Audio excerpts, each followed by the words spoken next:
રાધનપુર નગરપાલિકામાં ભ્રષ્ટાચાર અને બેદરકારીએ કરી હદ પાર. પીએમ આવાસ યોજના મુદ્દો શહેરમાં ચર્ચાનો વિષય બન્યો. ગરીબોને ઘર આપવાની સરકારની મહત્વાકાંક્ષી યોજનામાં જ ગોટાળાની ગંધ આવતા લોકોમાં ભારે ચર્ચા જોવા મળી રહી છે.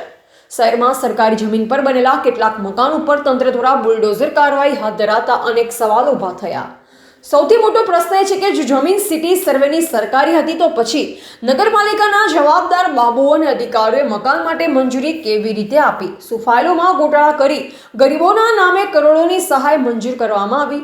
સ્થાનિક લોકોના આક્ષેપ મુજબ નગરપાલિકાના કેટલાક ભ્રષ્ટ બાબુઓએ નિયમોને બાજુ પર મૂકી કાગળો ક્લિયર કર્યા, જે કારણે આજે ગરીબ પરિવારોના મકાન તોડી પાડવાની નોબત આવી.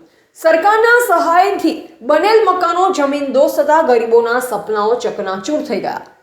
લોકોમાં ચર્ચા છે કે આ સમગ્ર મામલામાં માત્ર લાભાર્થીઓને જવાબદાર ઠેરવી દેવામાં આવશે કે પછી ફાઇલો પાસ કરનાર અધિકારીઓ અને કર્મચારીઓ સામે પણ કાર્યવાહી થશે, કારણ કે મંજૂરી વગર કોઈ પણ પીએમવાય મકાનનું કામ શક્ય જ નથી.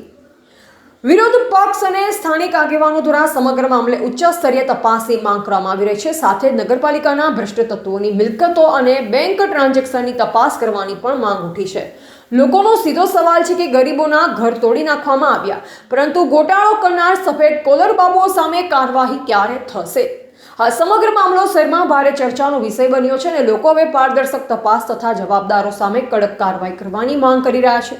હવે જોઈ રહ્યું કે ગરીબોના સપનાઓ સાથે ખેલ કરનાર જવાબદારો સામે ખરેખર કાર્યવાહી થાય છે કે પછી આખો મામલો માત્ર કાગળ પરની તપાસ પૂરતો જ સીમિત રહી જશે.